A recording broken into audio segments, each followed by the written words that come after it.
Hello. Hey, how's it going? Hey, I'm good. How are you? Let's see, just a little bit here and there. Can you hear me? Yeah, I can hear you fine. How about me? Sweet. Or my fault?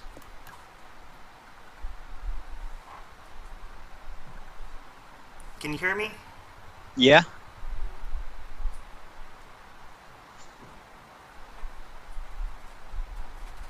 Can you hear me now? I can still hear you. Yes. Oh, okay, Can you, I can couldn't you? hear you before.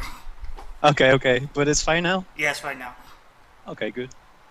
Hey, man, it's good to meet you. Good to meet you also. How you doing? I'm good. I'm good. Um, I'm really good for reasons we might touch upon later. So, Okay. what are we gonna do? Do we have any ideas, rules, plans? Not really. I think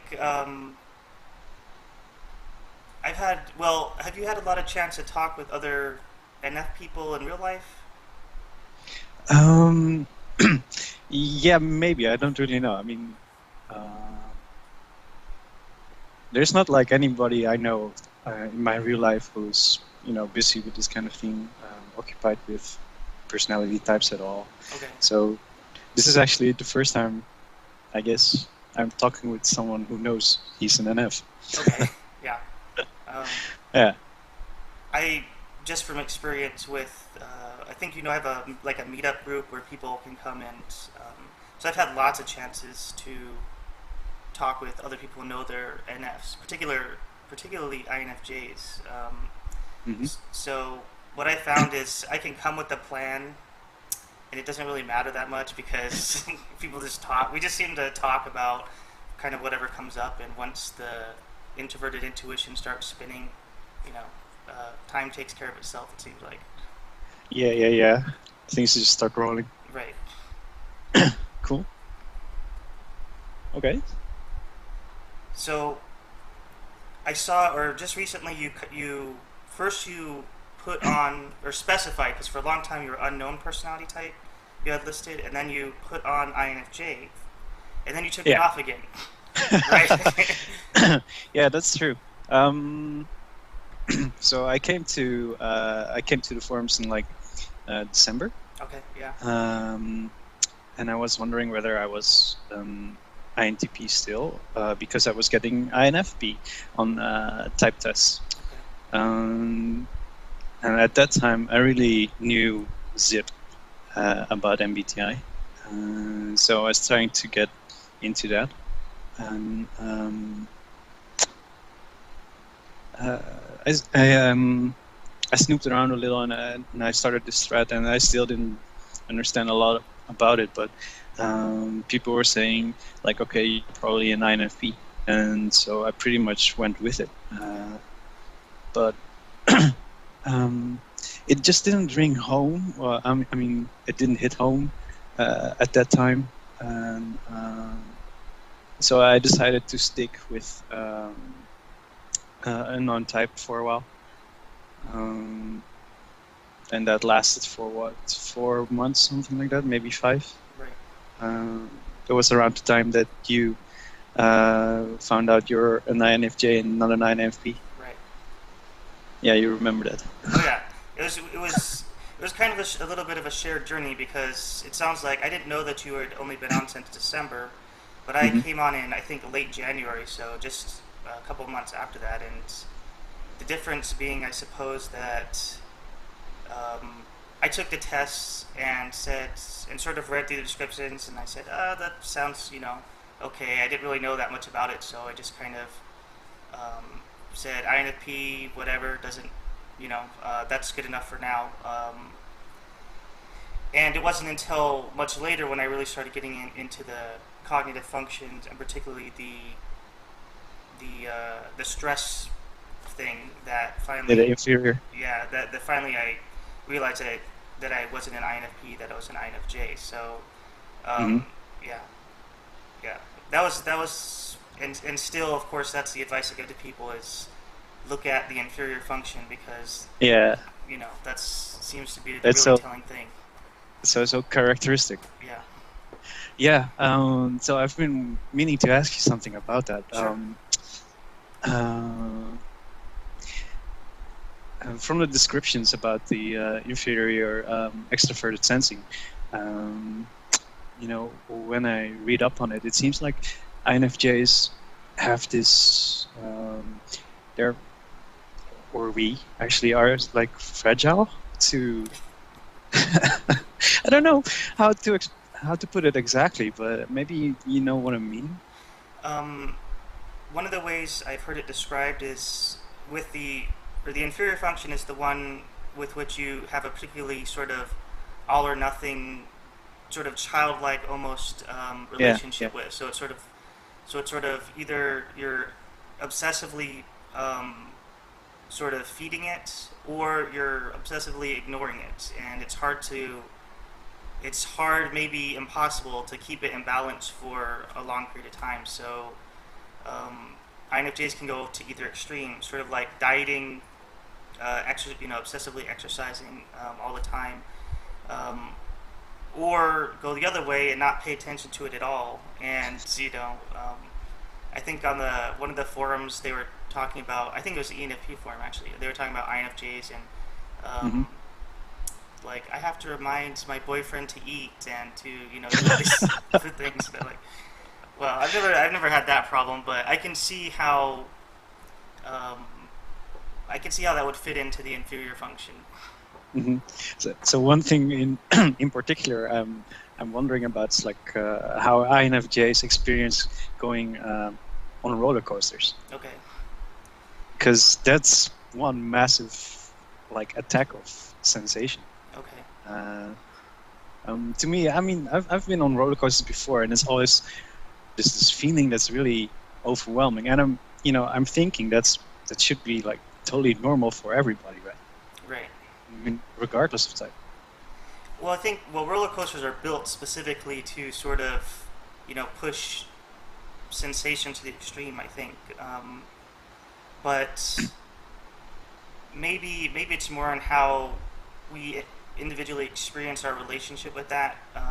For instance, when I was young, I used to love roller coasters. I loved Magic Mountain here in California because it's all roller coasters pretty much.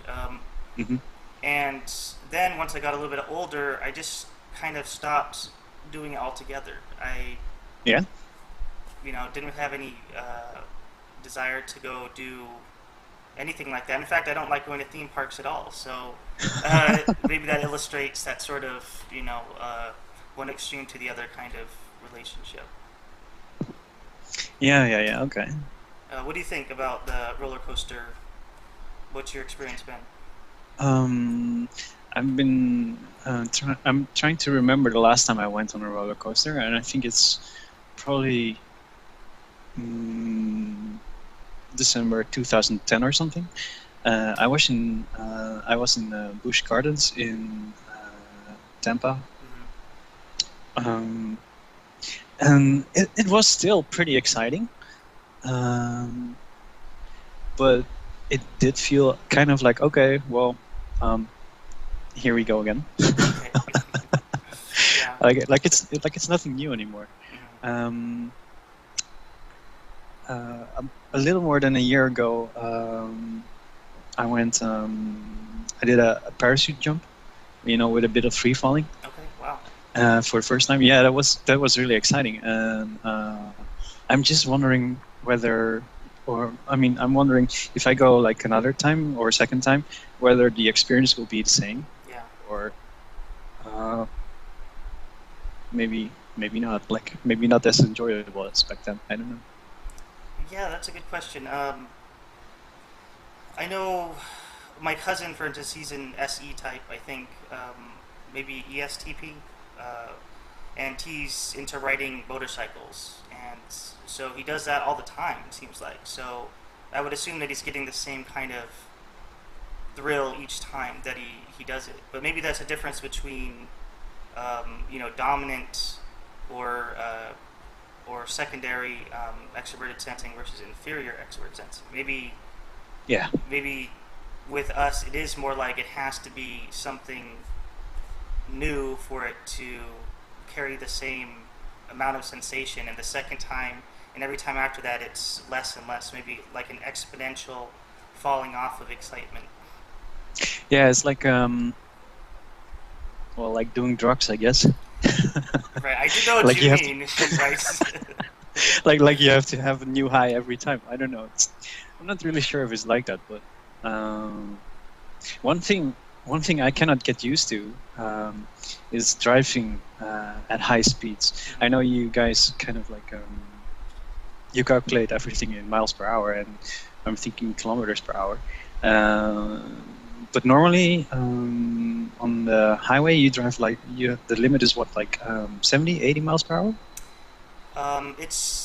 It depends on where you are. In California, it's higher than a lot of states. Out on the interstate, it'll be 75 in a non-city area, and 65 miles per hour inside most city areas, and sometimes down to 55. But so I don't know. That'd be what roughly, because kilometers per hour roughly double. So is that 100 and 150 or over that, maybe a little bit? No. Miles per hour equals, I mean, 1 mile is about 1.6 kilometers. Okay. So your 70 miles, 65 miles per hour is something like 120 kilometers per hour, Okay, which is normal, the maximum for highways here in the Netherlands. Okay. But sometimes I go to Germany, and in certain places of highways, there's like no limit. Oh, right, So, the Autobahn, like. yeah. Okay. So you can drive like 100, 110 miles per hour, and that's just, I've tried that, and it's just something I cannot get used to, because I keep getting worried. I mean, I'm worried just all the time that I get into an accident or something. Right. At this high speeds.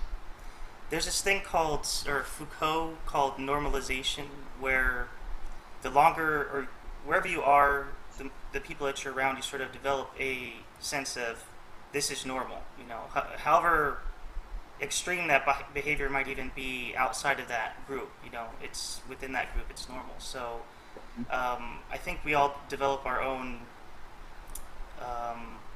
maximum speed limit. You know, for me, I'm uncomfortable driving more than 70 usually, because where I drive at 65 for the most part. So a lot of people do well over 5 over the limit, but you know the norm is sort of 5 over the limit. So I do about 70, Yeah.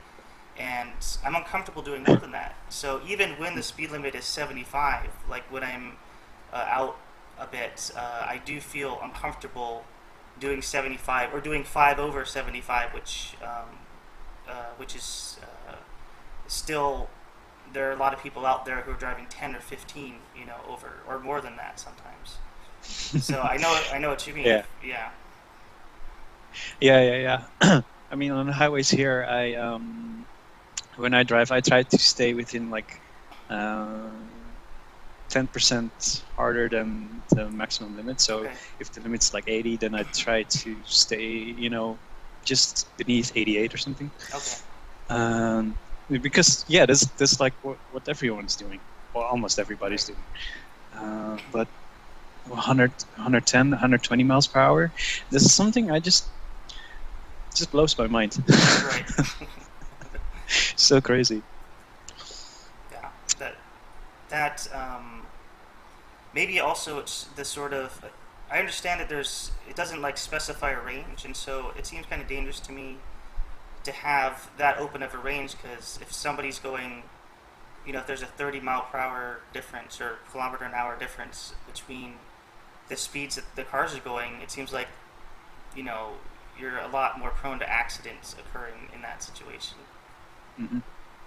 Right. Yeah. Well, yeah. I said 10%, but that 10% is based on kilometers per hour. I mean, if I would be driving in miles per hour, it would be also more like 5%. Okay. Or 5 miles over. I Right. guess that's equals its own. That's roughly what, yeah, and that's roughly what I do. Mm-hmm. But I guess we're getting away from your question, which was more, is it possible, or do I feel uncomfortable doing it? And I guess that answer is yes. The further away from that 5 over I get, I start to feel more and more uncomfortable, even if it's within the speed limit, because Yeah. yeah, it just feels strange. But is that more like is it more like a cognition? Like you know inside of your head, okay, like I'm speeding right now. I'm speeding right now. This is not a good thing to do. Or is it because you can like feel it in your body that you're driving harder than usual? Yeah, that's exactly the latter thing you said. It feels dangerous. It feels sort of like I don't know. Maybe there's a little bit of an adrenaline rush. I know that I start to get more aware, hyper focused on what I'm doing when I start driving that fast. Yeah. So it's a little fun, but at the same time, it's tiring because um, to be that vigilant when you're driving, I don't know. That's tiring to me. Yeah. Because when I'm speeding, well, usually I drive with my hands kind of like loosely on the steering wheel, Mm. and sometimes just with one hand. Um, but when I'm speeding and I'm speeding more than usual, then I'm definitely Yes, like bringing it. yeah. Right. Okay, that's so cool. Yeah. Huh, that's fun. Um, but I think I skipped the part, or I haven't answered your question yet. From going from INFJ to back to Oh, right. unknown type, and uh, that's mainly because um, lately I guess I'm getting a sort of disappointed or um, annoyed, maybe even with MBTI and like all these bunch of stereotypes that fly at me, or Mm-hmm. uh, I'm not sure what it is. So I'm trying to keep it, with the cognitive functions, and that's at least something that I can like a system I can hold on to. Right. But when it comes down to behavior, it's I don't know. People say with kind of certainty, like, okay, J types are way more organized than P types are, Right. and I think that could be the case in like most cases, but it's I don't know. It's just I guess too little hard evidence maybe for me. Yeah. I think based purely on the letters, I think those stereotypes are. I mean, they are stereotypes, but I think they're just meant to be a starting place to sort of find the general area, and then the next step would be going to the cognitive functions, and then forget about those stereotypes. But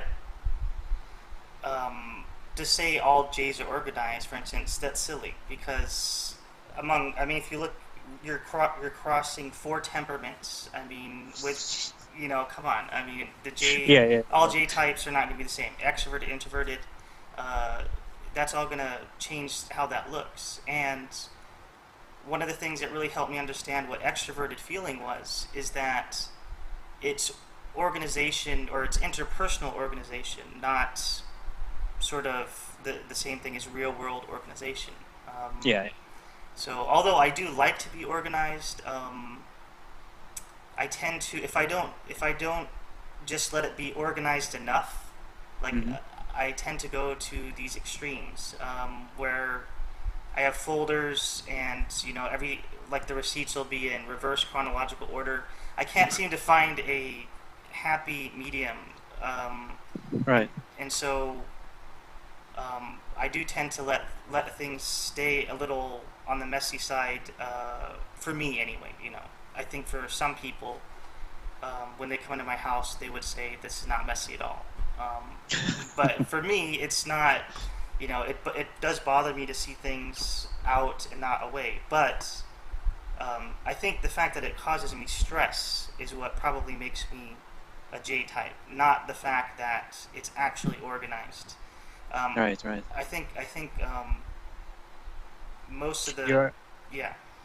you're like more attuned to see it or to perceive it, Right, that there is no harmony in that sense, right, or lack of order. exactly. Yeah. Yeah, so see, that's where people make a leap from, how you perceive something to, okay, you're a J type, so you must be organized, Right, like in your I see what you're behavior, saying. right? And Right, that's what I've come to dislike a lot lately, and I guess that's why I'm trying to stick with the cognition, and that means sort of like stating myself, or tagging myself as introverted, uh, intuitive hmm, with extroverted feeling. right. Okay, yeah. Um, Yeah, and I totally recognize what you said about, extroverted feeling.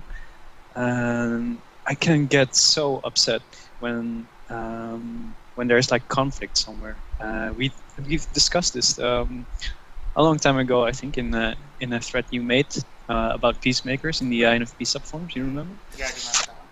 Yeah, it drives me crazy when there's no harmony, when people are not trying to work together, Right. and when there's constant discussion and conflict.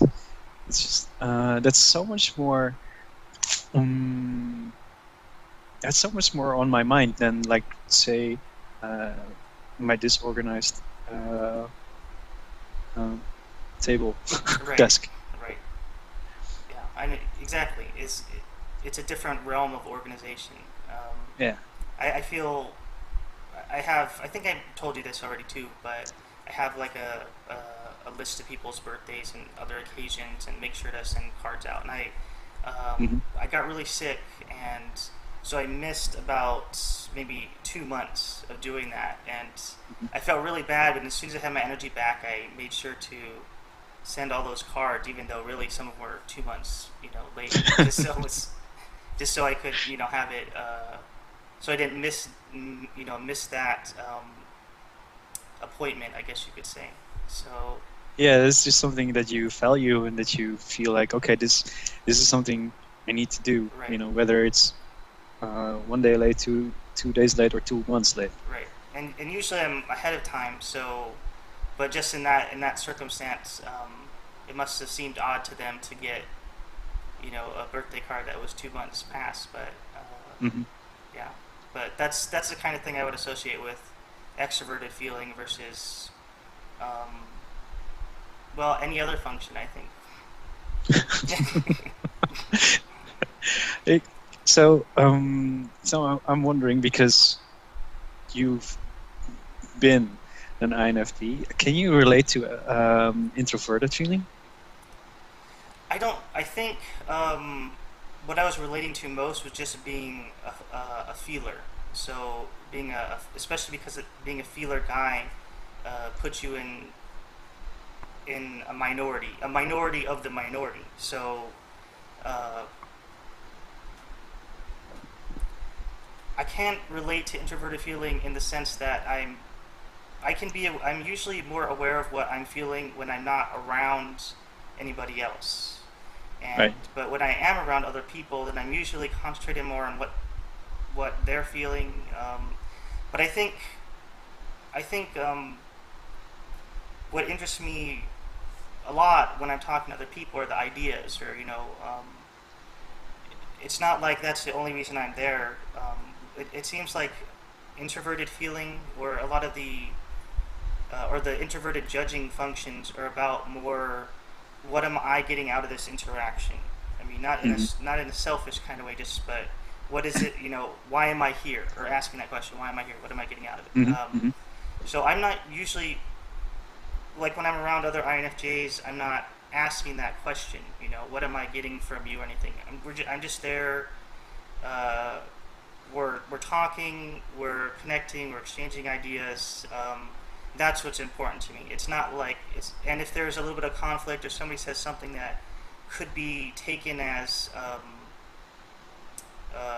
you know I don't know, an insult or something like Yeah. that, it's no big deal to me. Whereas I think somebody with introverted feeling, if they if they because they're always aware of that if something could be perceived as an insult, and according to their life experience, they're going to interpret it that way, then it's going to cause conflict right then and there. Um, Right, right. so, well, relatively, INFPs.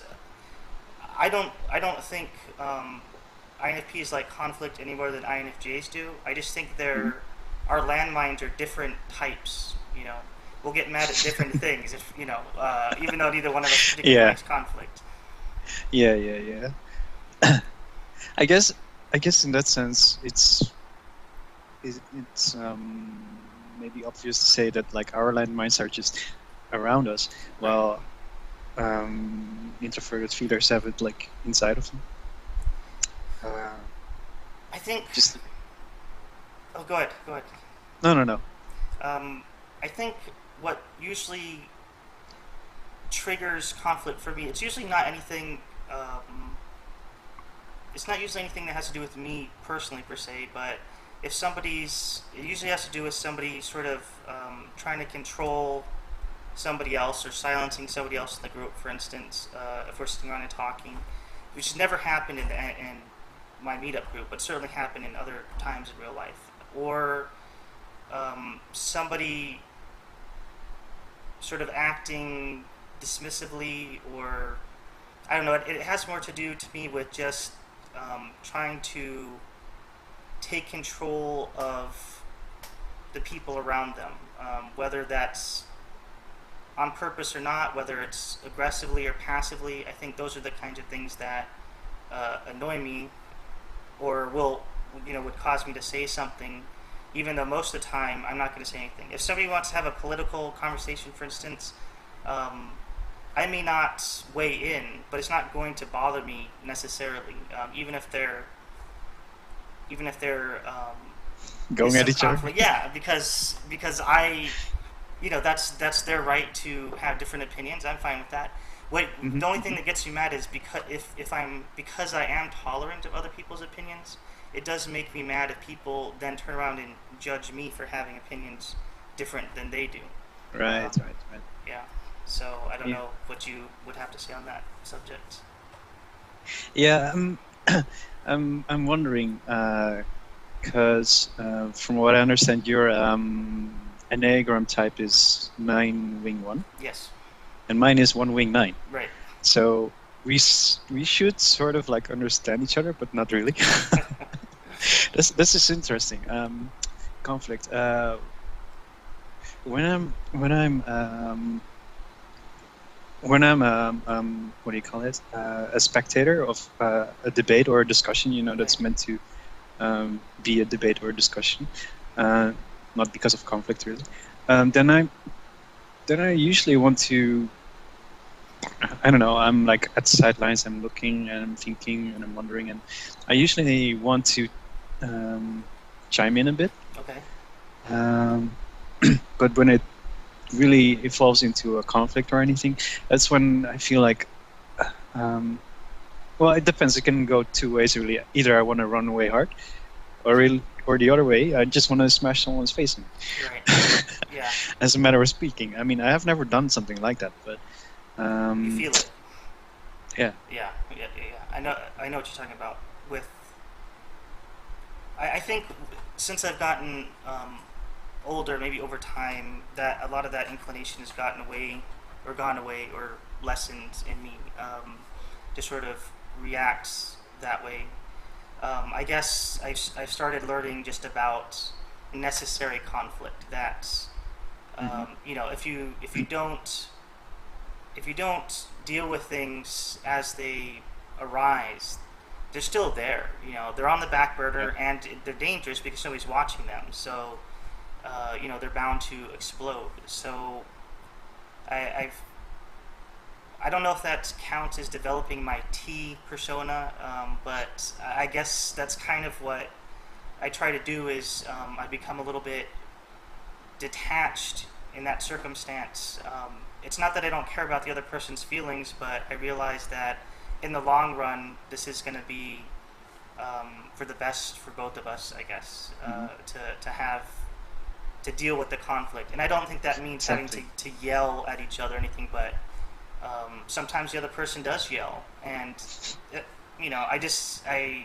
I make myself stay focused and present and uh, try to as calm as possible, but still deal with it and not let it slide or go just because the other person's becoming aggressive. Yeah, there are definitely things, um, you know, that you need to um, that you need to deal with eventually, sooner Right. or later. And some most of the time, it's just best to uh, prevent it, so be early. And I totally understand that. But there are situations, like with my current job. I'm working part time in the kitchen, and there are some pretty um, clashing figures. Okay. And I keep whenever I work there, I feel like they should so totally talk this out. They should like stop clashing with each other and having all these conflicts about nothing and everything, because it's just affecting uh, the atmosphere, Right. and it's totally uncomfortable for me to work in that atmosphere. Um, and but I found out that it's apparently not that important to them, and Right. uh, then then the question is, you know, what am I getting out of this if I try to mend the situation? Right. Because I'm probably not staying there for long, and they are probably not staying there for that long either. And it's just like a few months of pain, I guess, to work through. Right. Right. So, I we held um, we held this event that was called Ask an S, and this gentleman, he's an ESTP, but he has a lot of experience sort of talking with intuitives, answered or sort of tried to explain the sensor perspective, or at least a perspective from the ESTP point of view. And he explained that how they connect, one of the ways they connect is by clashing in a way, sort of saying whatever they want to say and sort of, you know, getting on each other's nerves a bit, teasing each other, all these kind of behaviors which I would find, aggressive and antagonistic, they mhm. find just the normal way of being. That's sort of how they make friends.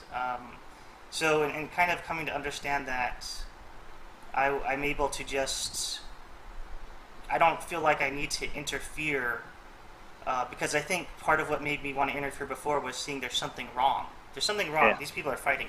Now I realize there's nothing wrong. That's just the way they are, and I can draw that personal boundary which says that's their problem, and Hmm. I and my interference would not be seen as welcome. It would be seen as interfering in their relationship, not as sort of helping them deal with the problems in their relationship. So Yeah, like you're talking a different language, also probably. yes, exactly, exactly. Mm. Yeah, this reminds me of you probably seen the movie Fight Club. What's it called?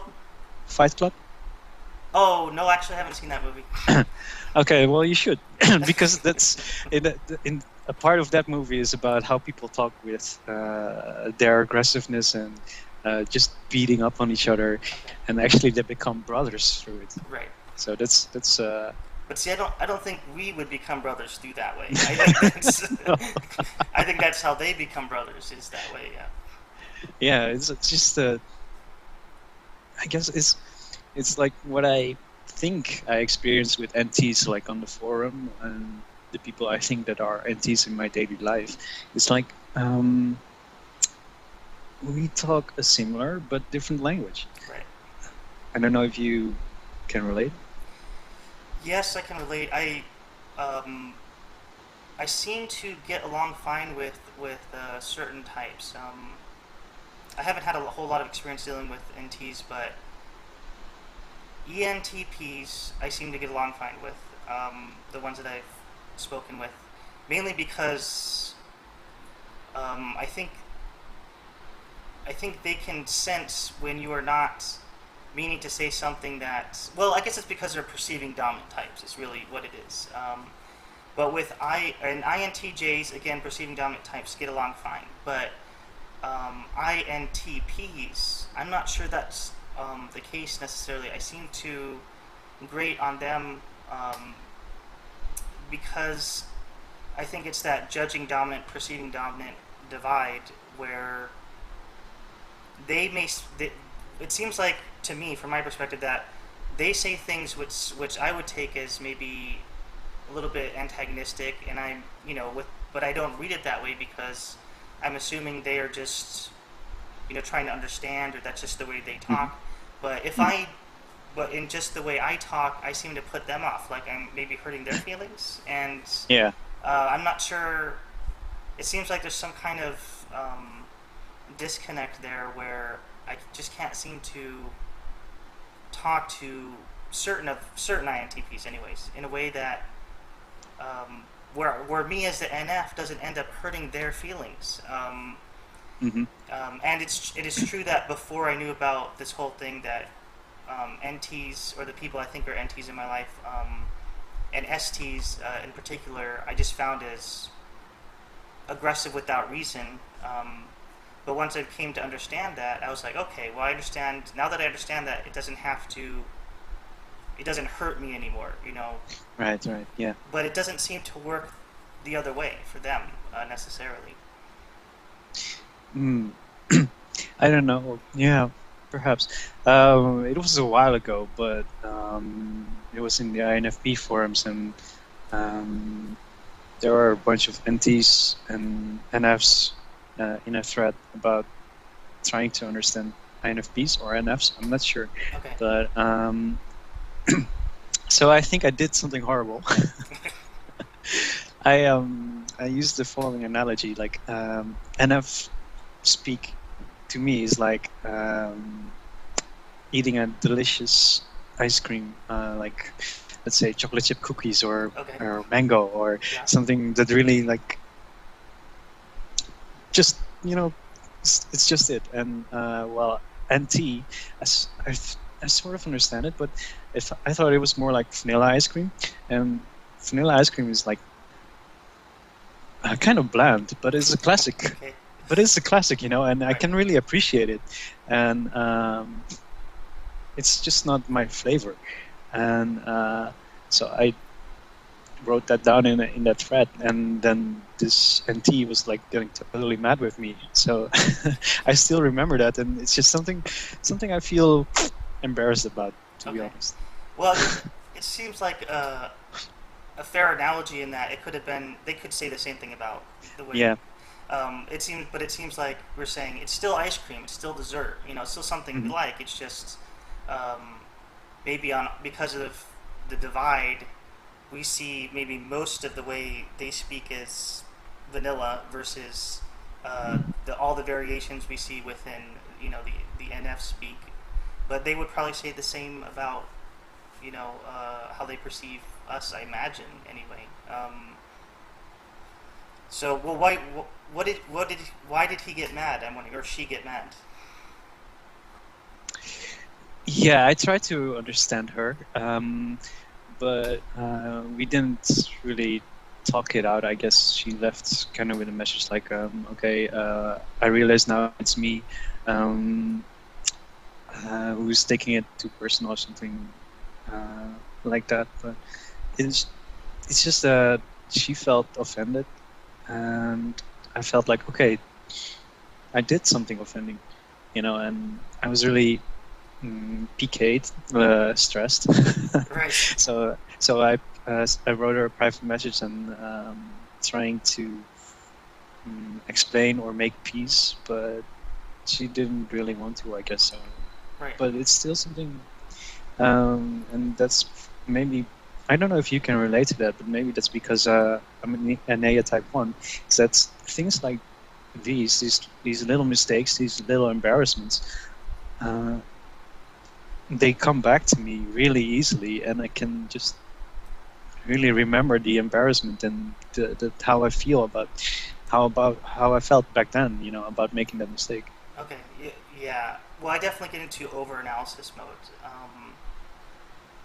What I've tried to do is if I find myself thinking about something that happened more than a couple of days ago, I will stop and sort of ask, what is it? What is this? What's the feeling there? What am I? Why does my brain keep bringing this back to me? And whatever the emotion is that, and I don't really feel it strongly, but if I can just name it, if I can just say, well, what's bothering me about this is I feeling, blank, whatever it is, and I can just take a moment to feel that, then I seem to be able to let it go. It doesn't seem to come back to me over and over and over. Whereas if I'm just like that, if I just rationalize it and say, well, there was nothing really offensive, for instance, about what I said, and just try to push it away, seems to come back over and over again. So, but I guess I don't get. I know exactly what you mean, but I'm working on dealing with those kind of issues, so that, because at least part of that interaction, part of the misunderstanding belongs to her. It's not all yours. But it seems like INFJs seem to like to take the whole burden of the misunderstanding on themselves. Yeah. I mean, if I shift perspectives around a bit and come in from a different angle, I can see like, okay, what I did back there, it was not that bad, or it was not that wrong. She just felt really offended, and I guess that's something I take personal, that I've, like made somebody feel offended, and it's just something that lingers with me, I guess. Also, from years ago, Right. I can still remember those kind of things. Right. Yeah. Well, maybe that is. I don't know. Maybe that is perfectionism at work.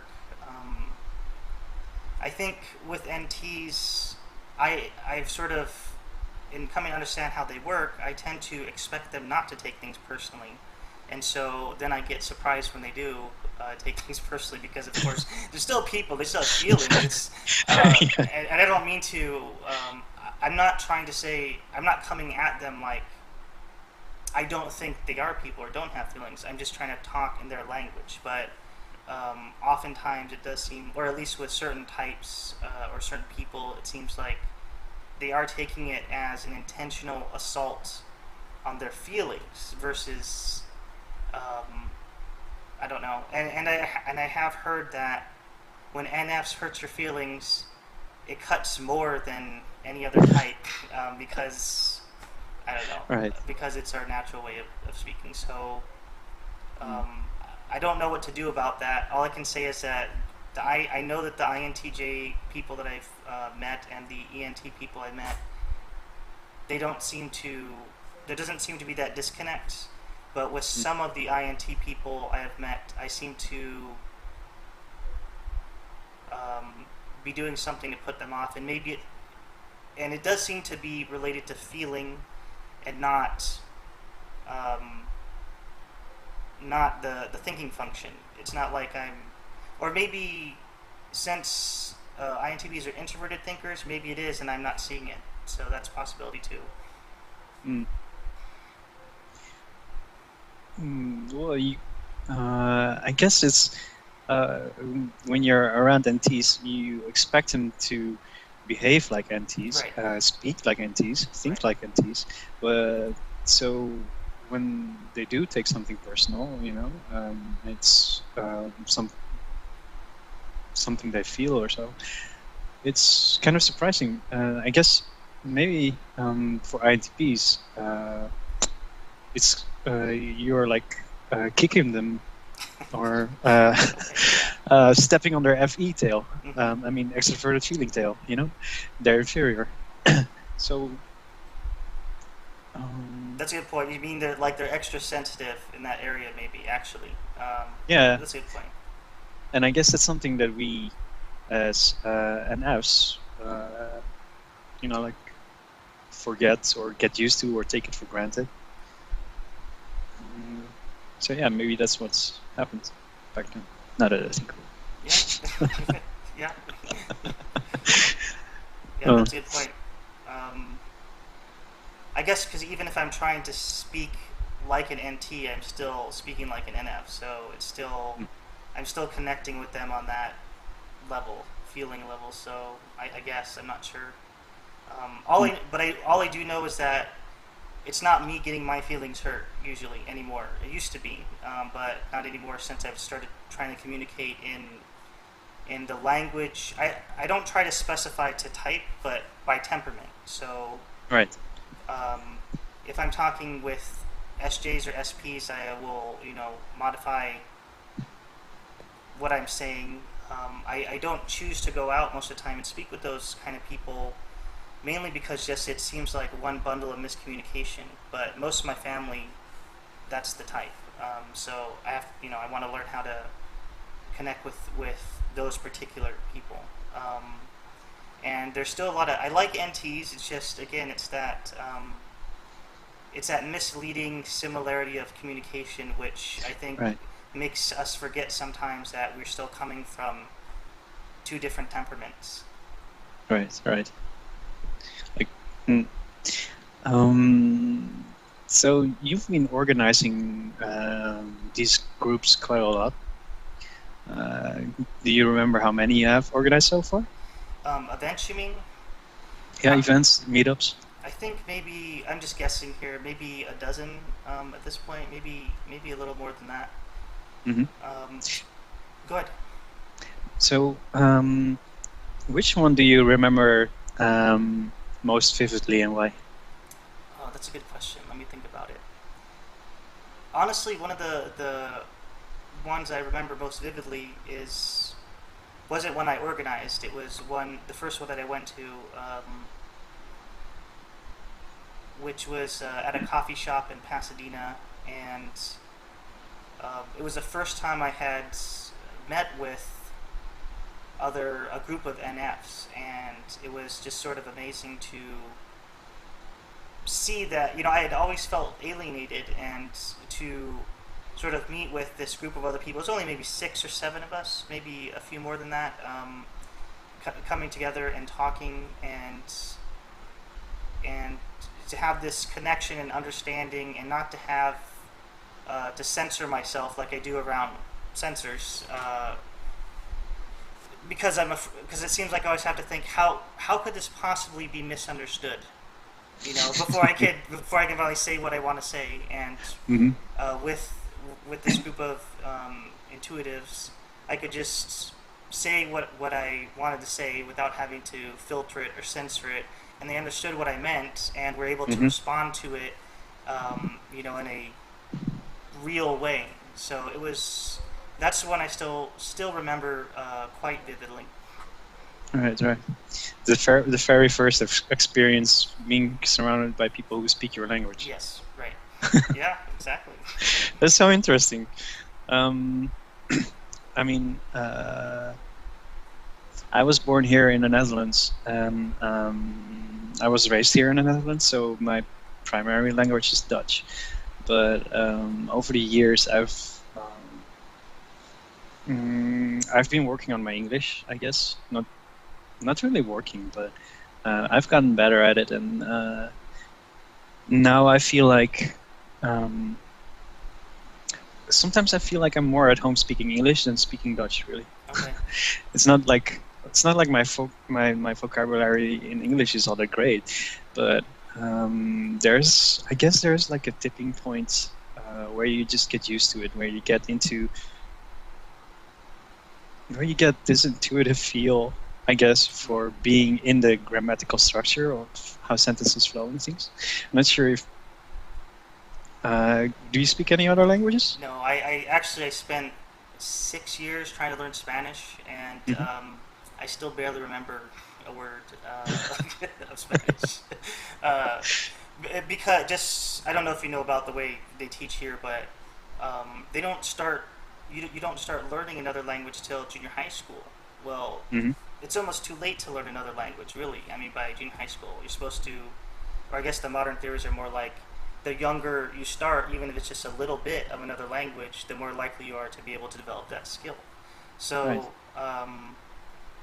but I can relate in the sense that, for instance, in studying literature, there was a point, in the beginning it all feels awkward and you don't really know what you're doing and you have to build up a sort of sense of what you're doing. And after a while, you gain this confidence and you're not looking to everyone else anymore for understanding. You have your own understanding and you're comfortable enough and you're right often enough using it that you Hmm. can just push forward. So it sounds maybe like that's where you are in English. And you sound like a native speaker to me. I mean, they're just they're just like maybe a sentence here and there where I could say, well, okay, maybe not that one, but for the most part, if I met you in Los Angeles, I wouldn't know that you didn't grow up here in Los Angeles.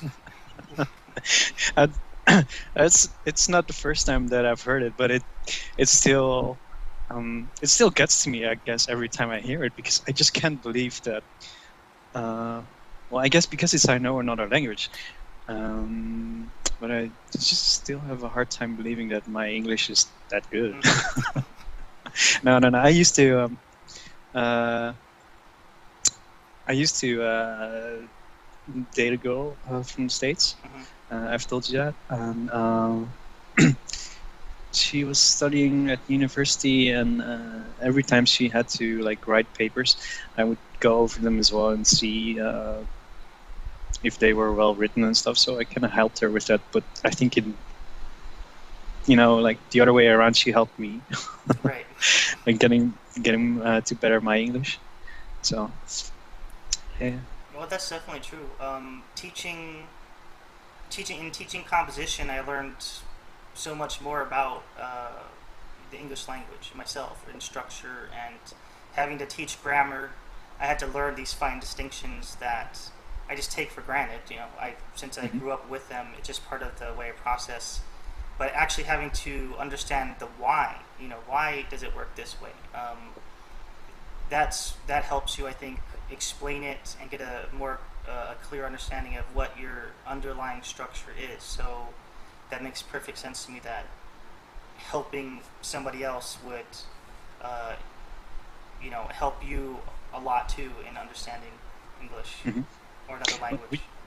Yeah, would you say that, because INXJs are system builders, would you say that that applies mm, to the way you personally like to learn a language or like to study literature or etc. etc. Do you feel that's present, like the system recognition? I think, yeah, I guess even the way I was describing it earlier does sort of sound like introverted intuition. Coming up with your own system, yeah. I'm not sure. So maybe I'm not sure how another type would, approach Hmm. learning another language. But I imagine, like for instance, for an introverted sensing type, it would be repetition. For instance, since All right. I mean that's why SI types do really well in the military and in uh, the police and places like that, is because they're just protocols, and you do it over and over and over in training until it becomes just how you do it. Hmm. So maybe that kind of rote um, memory kind of exercise would be really helpful for those types. But it's all theory. I don't know. I only know how I learned it or how I understand it. Yeah. Okay. Okay. Um. Yeah. I think. I mean, I don't know if the system building thing. I mean, it's such a stereotype as well, but I think it's sort of present in my life. Like with understanding, learning English. Um, uh, I have a good 6 or 8 years of private lessons in high school, during which I had English classes. So, um, mm, what was I? What am I going to say with this? Anyways, I think because I was younger, I had it was easier for me to get an intuitive feel for it, for grammar, and uh, for the system behind it.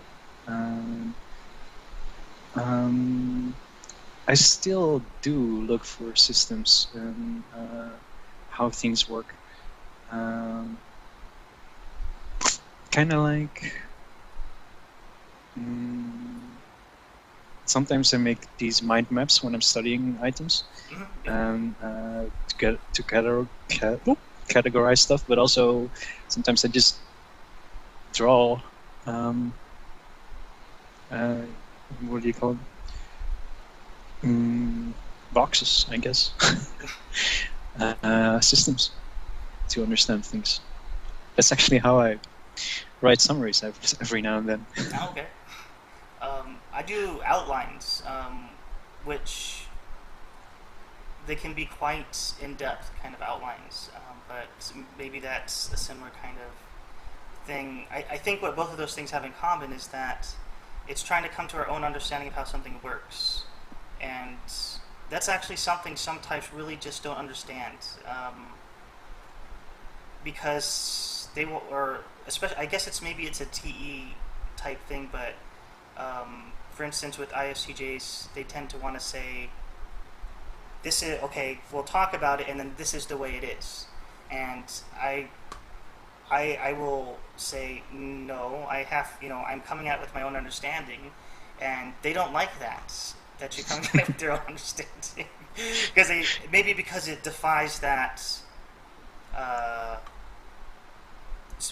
structure or protocol where everybody does the same thing. It's like, well, if each of us have our own unique understandings, we're gonna do things a different way. I don't know, but I just know that there's certain types that just can't handle the fact that I have to understand things for myself. Right.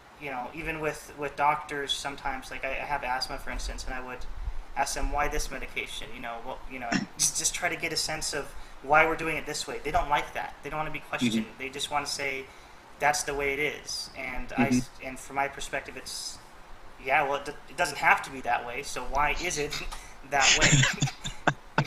Yeah, like here's the fact, but why is it this fact and not like another fact, Right. Or from a different point of view or something like that. Yeah, I see what you're saying. That's funny.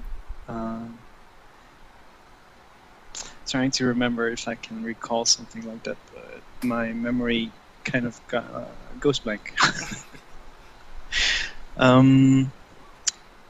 I've had another question for you Sure.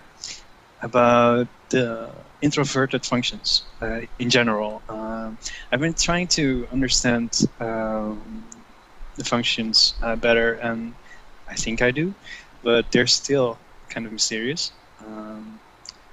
But there's this one feeling or this one thought that I cannot get rid of, and that's I feel like the introverted functions are biased or prejudiced, and let's take intuition. Extroverted intuition, it's objective, and it sees possibilities, right? Or is concerned with, focused on possibilities. But introverted intuition is more of a probability function, and that's kind of where my mind goes. But isn't that prejudice? And prejudice, and it's like making a judgment, and making a judgment is something that the judgment functions do. I see what you're saying. I think it's an input-output kind of thing. All the introverted functions I would call idiosyncratic, which, do you know what that means? I have an idea of the word, but you may explain. Okay, all right. I thought, just in case. That's like a higher level word, which just, all it means is it's specific to the person. So it's unique, it's not shared with anybody else. So it's very specific to the person, meaning that, and I think with those kind of functions, it's certainly very easy to misunderstand, because somebody from the outside objectively cannot see it, and the only way to understand somebody else's introverted functions is by sort of um, hitting it by accident or on purpose and trying to sort of, see what happens when you feed input into it. So, but I think that's what the system is here's my idea of how things are or things work, and when I see a pattern or see something happening, I'm foreseeing a likely outcome based on whatever my idea structure is. And Mhm. um, is it inflexible? I think it can be sometimes. I think the things, one of the articles I read warns about is that if you are not out there using your extroverted feeling, like a lot of INFJs do become sort of hermit-like, Mm. that you can get cut off from the reality of how your system theoretically is and how it actually works in the real world. So, in other words, you have to test the structure of how well your structure holds up in reality from time to time, or else it's going to Mhm. get cut off from reality altogether. So, Right. um, okay, I lost track of what I was saying, but that's essentially my understanding right there. Right. Right. Yeah. Um, I was asking this because I was reading. Her username is Yes MBTI. No, you know her? I don't, not personally. I think I've seen some of her Yeah. posts. Yeah. Yeah, I don't know her personally either, but I always like reading her posts. I mean, uh, her posts are really hard to read actually, and to follow her train of thought. But once you like dig into it, it usually makes a lot of sense. And she had this whole thread, and in in in which she emphasized extroverted intuition as being more of a possibility thing, and introverted intuition as a probability thing. And I just keep thinking probability is a type of judgment. It is a type of judgment, and that's not what that's not what a perceiving function does. So it's still in the back of my mind somewhere, and I just it's like a piece of the puzzle doesn't want to fit. Right. Well, maybe introverted intuition is the structure, but the you need a judging function to complete the loop. In other Right. words, introverted intuition is just the system itself without making any judgments on Yeah. probability. So you need extroverted feeling or introverted thinking. In our case, either one of those to complete the transaction, as it were. So Okay. I think that's why if you skip extroverted feeling all the time, um, that and you are relying solely on introverted thinking, that now you're totally cut. You can cut yourself off from reality because you're just here's my structure and here's what I think will happen based on the information I have. But Mhm. where's the real world? Where does the real Right. world come into that system? Yeah. Yeah. Okay, I see what you're saying. It makes sense. Um, and indeed, sometimes I guess it's also about like getting out of your comfort zone, and Yeah. that's also something I got out of MBTI and Enneagram. How about you? Yeah, well, Enneagram for sure has helped me a lot in terms of what specifically I can do to grow as a person. MBTI has helped me understand my life's path, and um, so I'm really thankful for both of them. But I, so I think with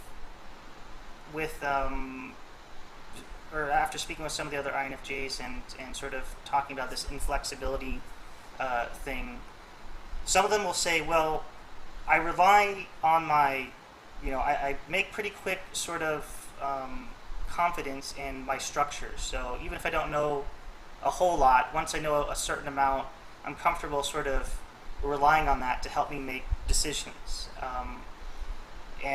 But if something new comes up and somebody says you're wrong about this, they'll say, okay, I'll say, okay, that's, I can say, okay, I'm wrong, and then rethink that system.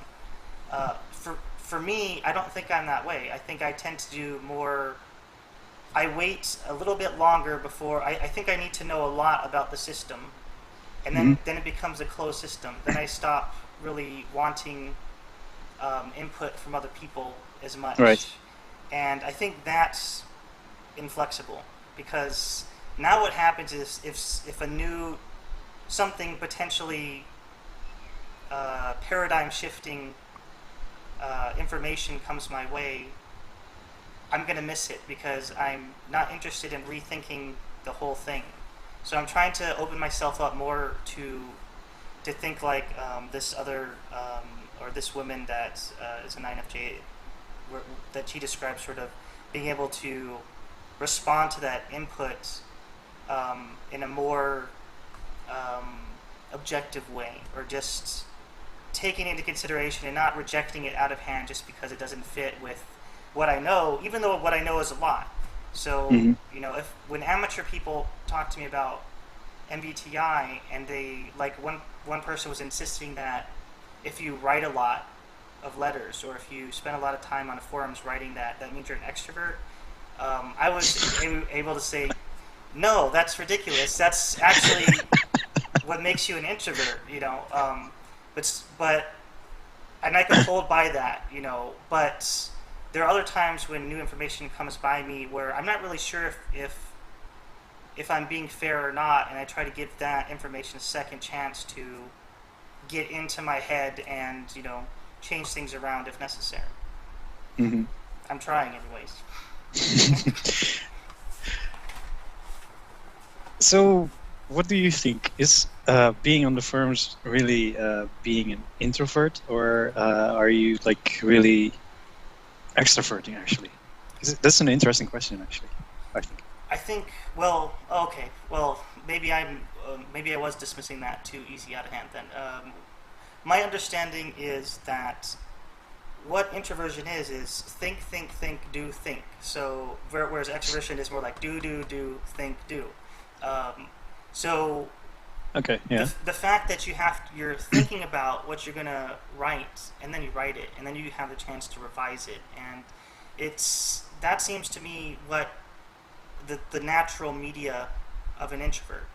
And where an extrovert doesn't need to do that. They just talk with other people, and that's serving the same function as writing would for an introvert. So, right. Yeah. Now what we're doing now is more is extrovert because it's face to face.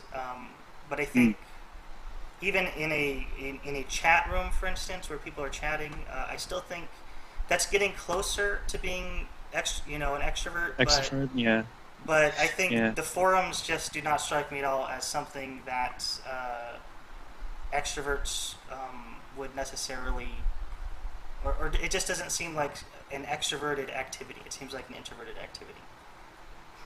Yeah, and yet I can feel, I can sort of relate, because when I'm on the forums, I am,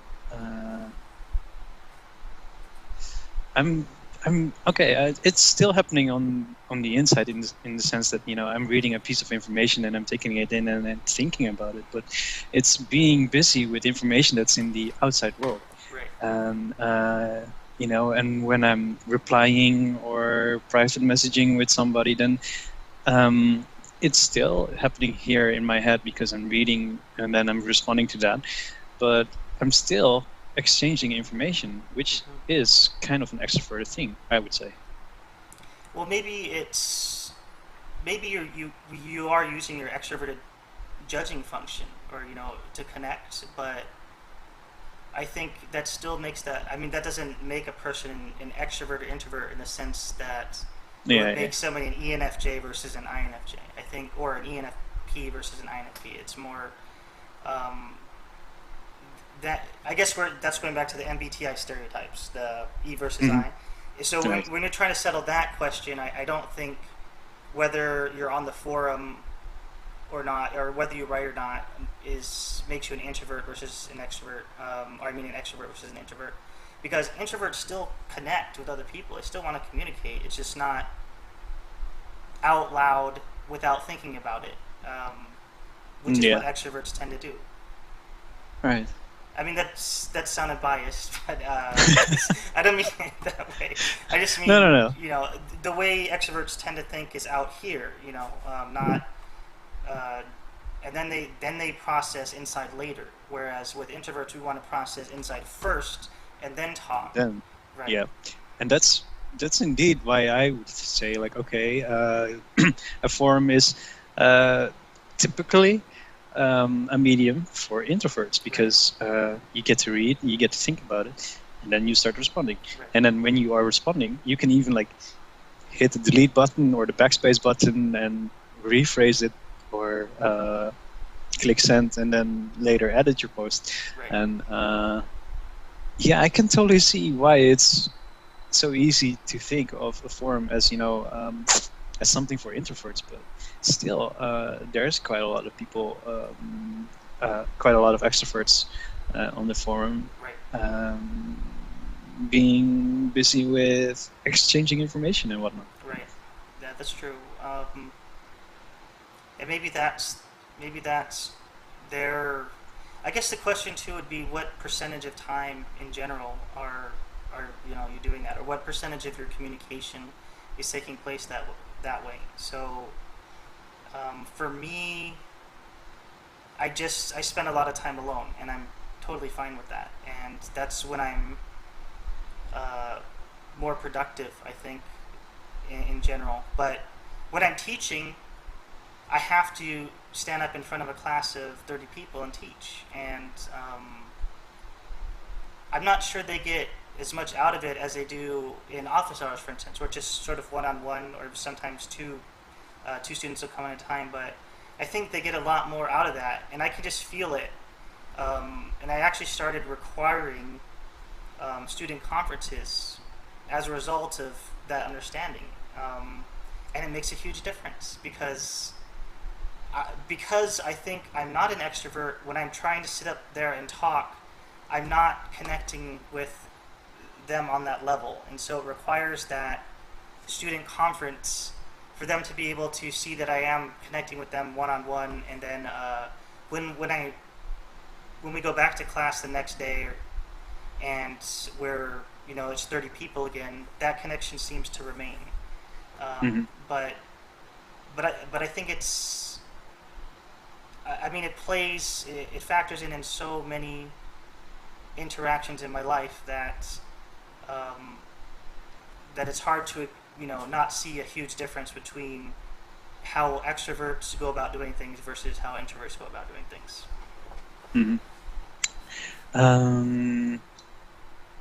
You've been a teacher for quite a while. Yes. I've seen you on the forums, and I think you also have some. You also have a counselor side to you, and I think stereotypically, both INFPs and INFJs are supposed to be good teachers and counselors. How do you feel about that? I think, well, I actually know another. We're all disproportionately represented in certain fields. So, psychology, creative writing, humanities. Those are three of them, for instance. So, and I don't think it follows that, for instance, INFJs are the best counselors in real life. You know, or most of them become counselors. I think it's more generalized than that. I think we all gravitate toward those areas, and there are other factors outside of personality that determine which one specifically we end up in. So I think, and so this other INFJ woman, she took a very similar route to me. She so English literature, except she went into comparative literature, and she's going for a PhD. But now she's changing her mind. She's still going to get her PhD, but then she wants to go into counseling. So All right. yeah, so it's so in sort of MBTI helped her sort of realize that even though even though she just feels barely competent in teaching, she's still a better teacher than most of the other people there. I think that is personality at work right there. The way we connect, the way we system build. Mm-hmm. Um, Mm-hmm. but she also realizes that it's sort of like the golden handcuff. She wants to go into what she thinks that she'll also be getting something out of in that for his counseling. For me, I'm just too far in. I've had too much schooling. I think if I applied for another school and they just laugh at me, they just send it back with a big smiley face on it or something. So Really? Can you ever have? Can you ever have enough schooling? well, That's, from the loan point of view, school loan point of view, yeah, you can have too much schooling. They so I've just been I've had 11 years of schooling, so I've been in school a long time, and then I practiced for a while, then I've been teaching, so I'm sort of committed to, you know, a life path or a career path at this point. But I think that's the thing is that we all still play a counselor role in whatever we're doing. People still come to me with their problems or whatever, and depending on, I've learned to sort of draw some boundaries, and it depends on who they are. If it's somebody I feel like they're a good person, they're going to go, whatever they're getting from that interaction, they're going to go out into the world and do good with, I can say, okay. But if it's somebody who just wants to vent or is just looking for somebody to listen indiscriminately, and I don't feel like they're going to necessarily go out in the world and do good, then I've learned to draw boundaries and say, sorry, that's right. Yeah. right. But That's enough. yeah. Exactly. So anyway, that was my point. Is just I think if you're an INFJ and probably INFP also, that because we're introverted, so we listen more than we talk, except right now. That we get drawn into being people's counselors, regardless of the job we're actually doing. Mm. Yeah, true. Yeah, I think so too. So we've been writing messages for a good few weeks. Did you expect me to be like you've seen me and heard me the last 1 hours and 18 minutes? Yes and no, I guess I would say.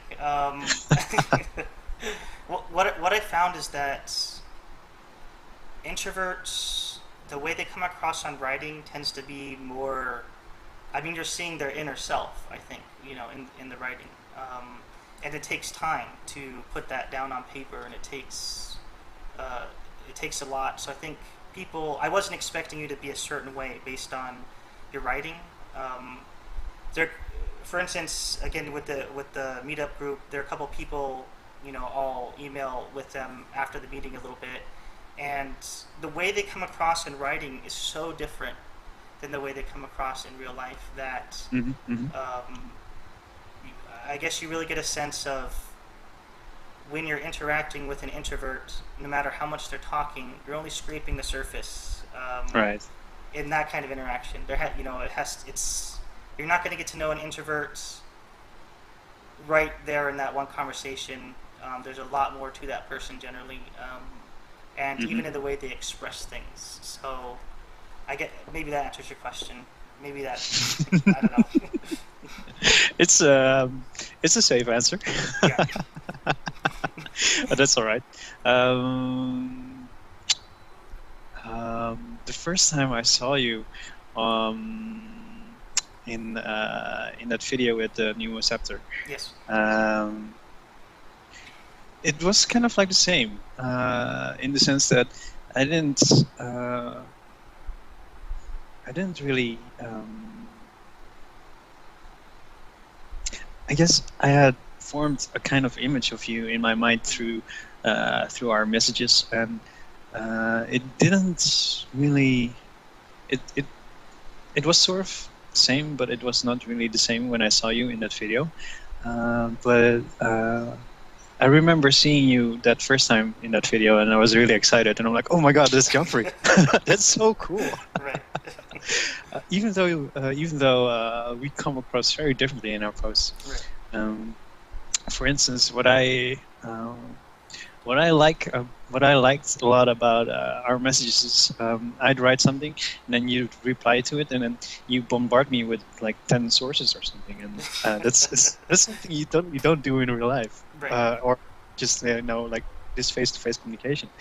I'm not saying I'm missing it, because it would be it does take quite a lot of time to look up all your sources, but I guess I just wanted to say, like, okay, it's really cool to talk to you face to face. Oh, thank you. It's very cool to see this face now, because before all I had was your avatar, which it's like, I know that's not you.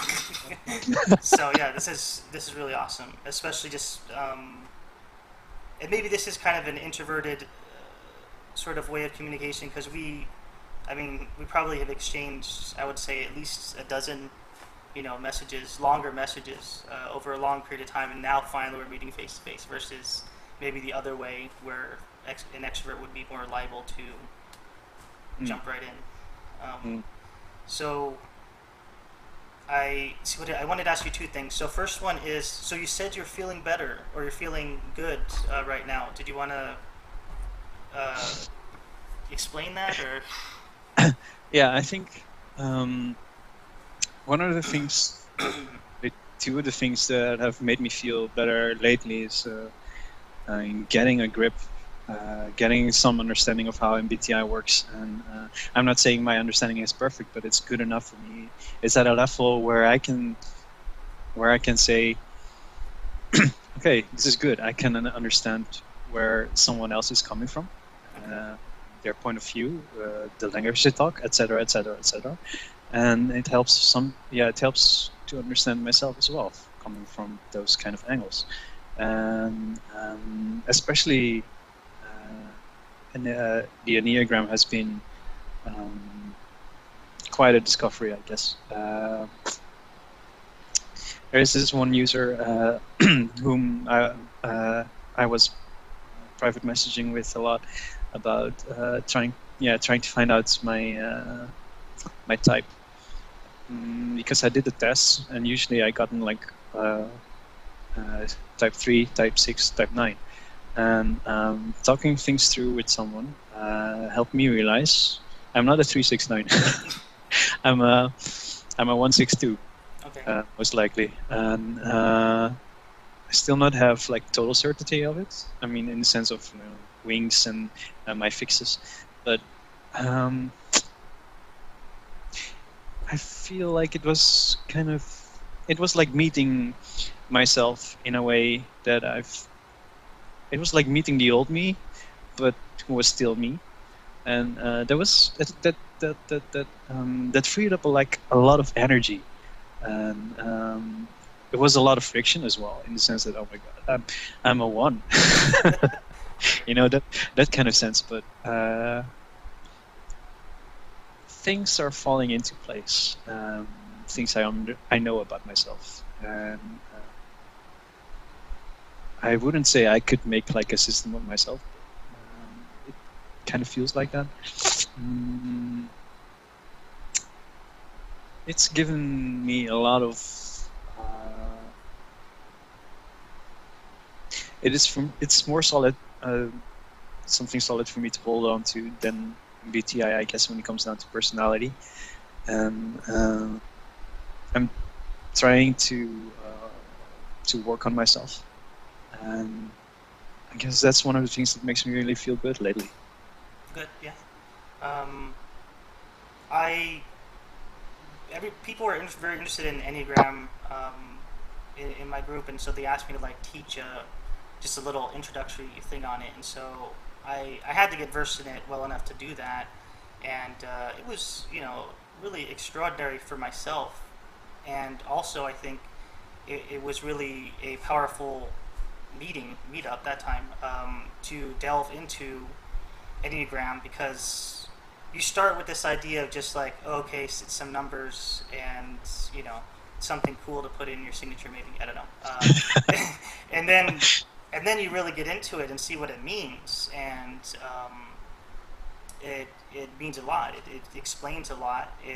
And the best thing about it is it also helps you understand what you need to do in order to, you know, become a healthier incarnation of your number, or Yeah. to take those past injuries and make them work for you instead of against you. Yeah. And and it explains so much about even certain relationships, you know, what was going on, or what the problems were. And unlike MBTI, I think Enneagram also gives a good sense of how to resolve some of those issues, or gives you, I just think it gives you a lot more tools to change.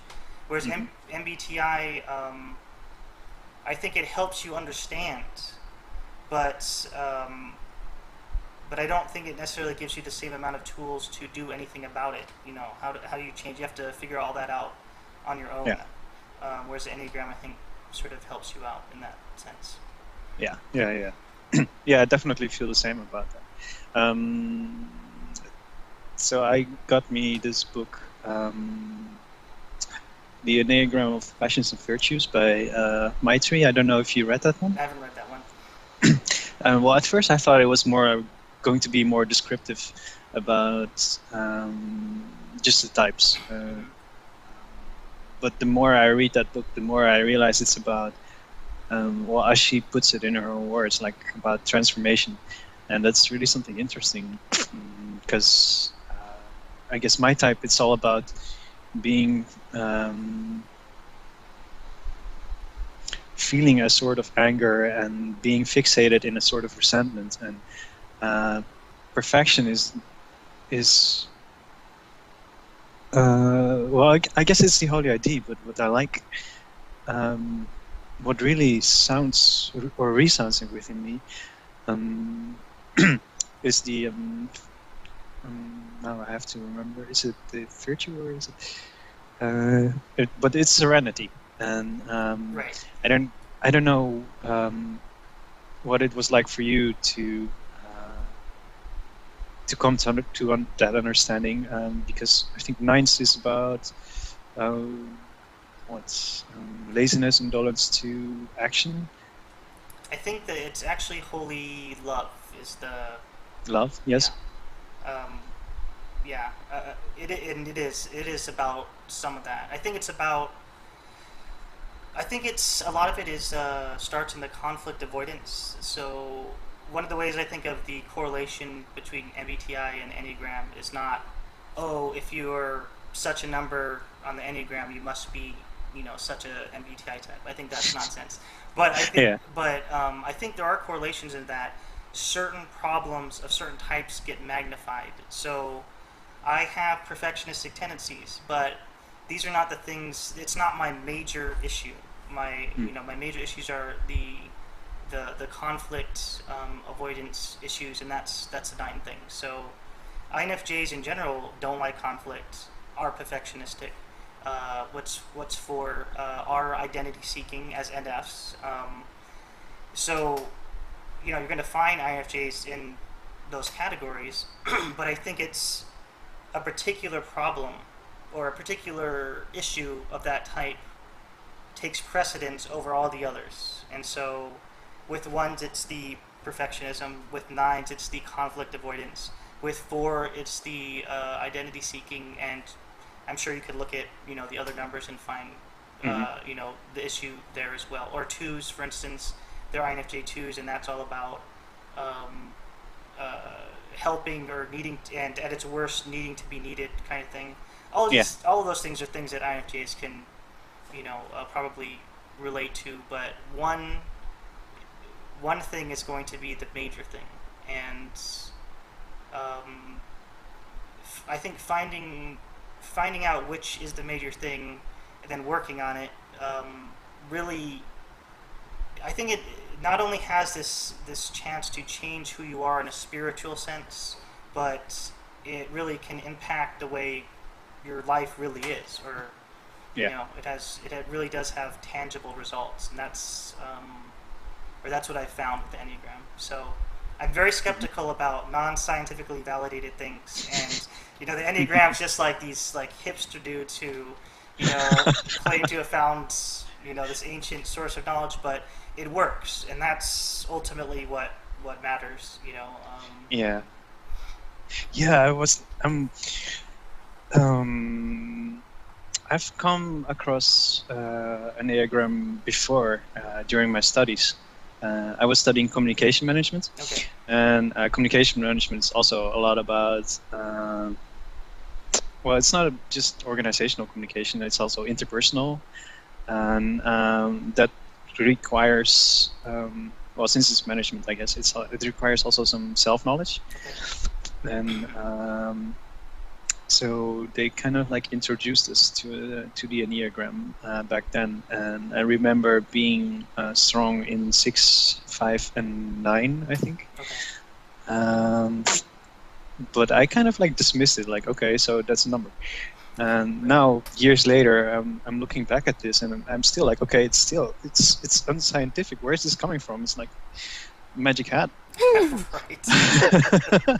Right. And yet there is this thing that just clicked or whatsoever when I understood, like, okay, this is what being a one is about, and then I see this in my life. Right. It's so crazy. Right. Yeah, and I mean, it does make sense that we all are human. You know, we all sort of have their essential struggles that come up in human life. You know, and some of those are going to take a forefront more than others. But some people find it limiting. You know, that there are only so many numbers or whatever. But at the same time, how many central core struggles are there really? You know, I don't know. I think if there were too many, human beings wouldn't be able to relate at all. You know, for coming from. But it seems like we all have. You know, there are just so many, and that we kind of relate from those perspectives. And maybe as over time, as evolution sort of continues on, there will be that split. You know, and all of a sudden there will be cause to sort of look at more than 16 personality types and more than 9 Enneagram types. But for the time being, it seems to, at least all the people I've run across in my experience who have been interested in this, seem to take away a lot from it. And I don't think that would be the case if there weren't something to it. Yeah. Yeah, that's also how I feel about it. I guess in the sense that I can like read up and see that, you know, Enneagram has a history of mysticism and it's being passed on from this century to that century, blah blah blah blah blah blah. But there is something about it just works. Right. Right. Yeah.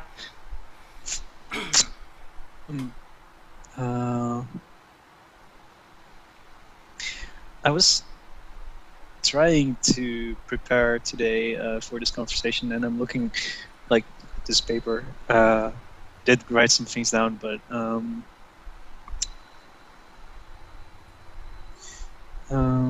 there's not really anything I have left to discuss for now.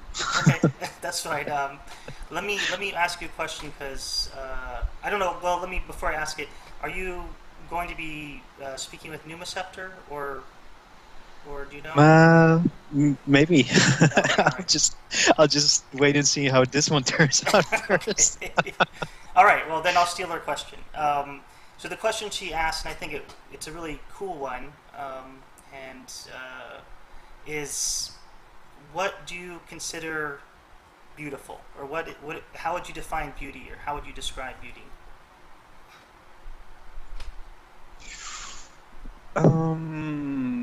Actually,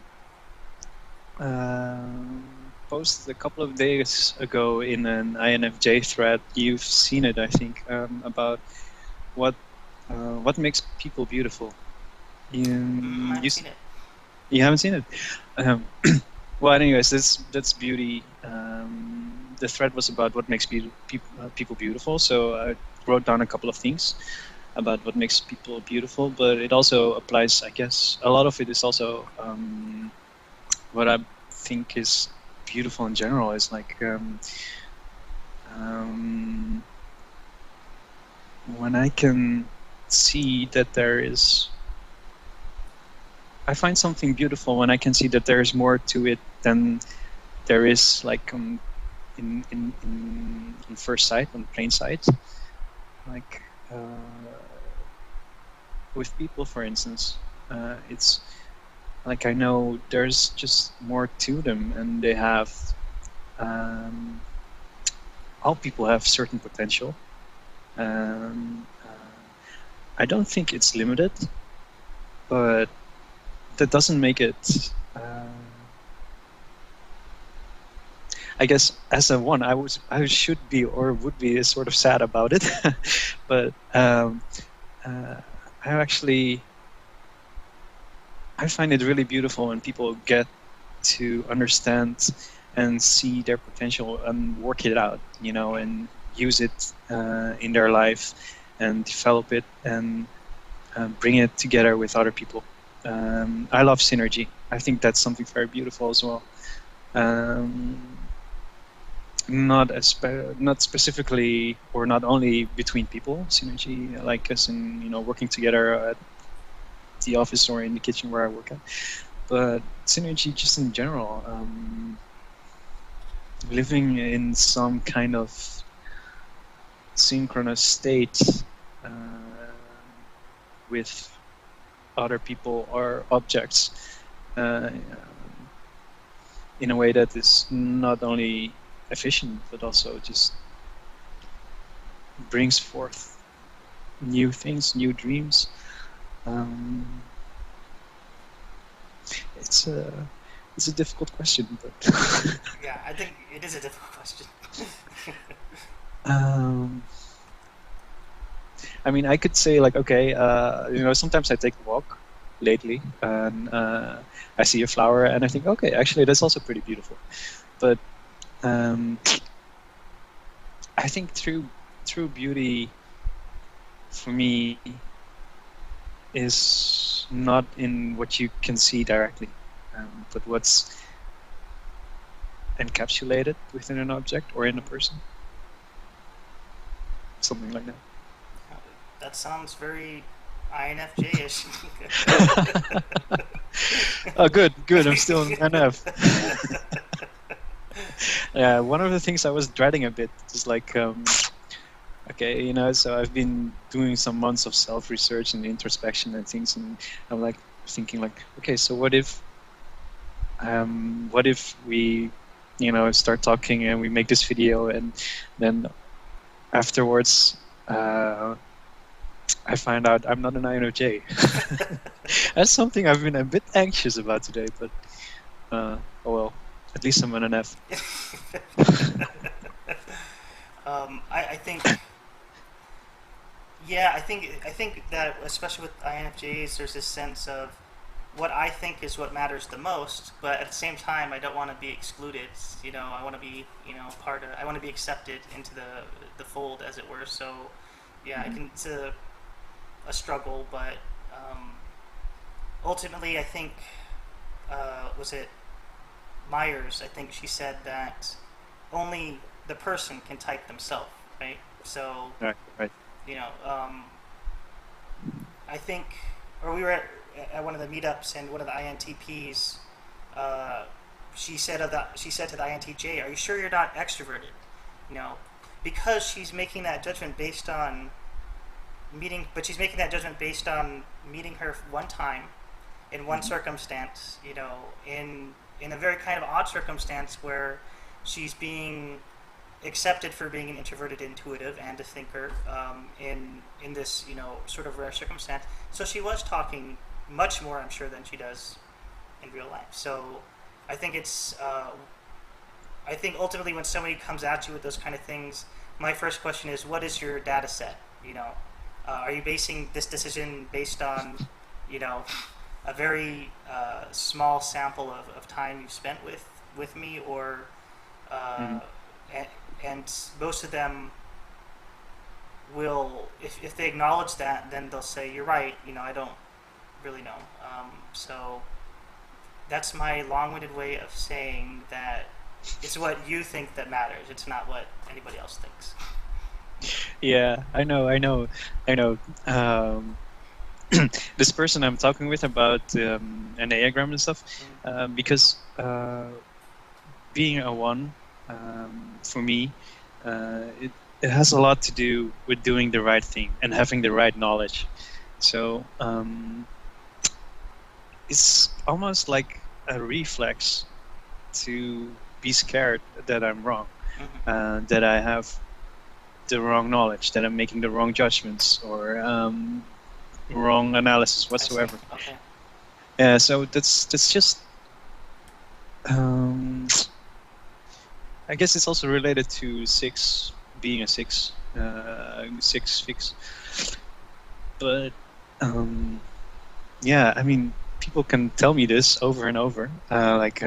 It's what you think that matters, and I totally agree with it. And yet, I can't feel or can't shake off the feeling like, but what if? Right. I see. There's no answer book you can look in, right? To make Yeah. sure. Yeah. I gotcha.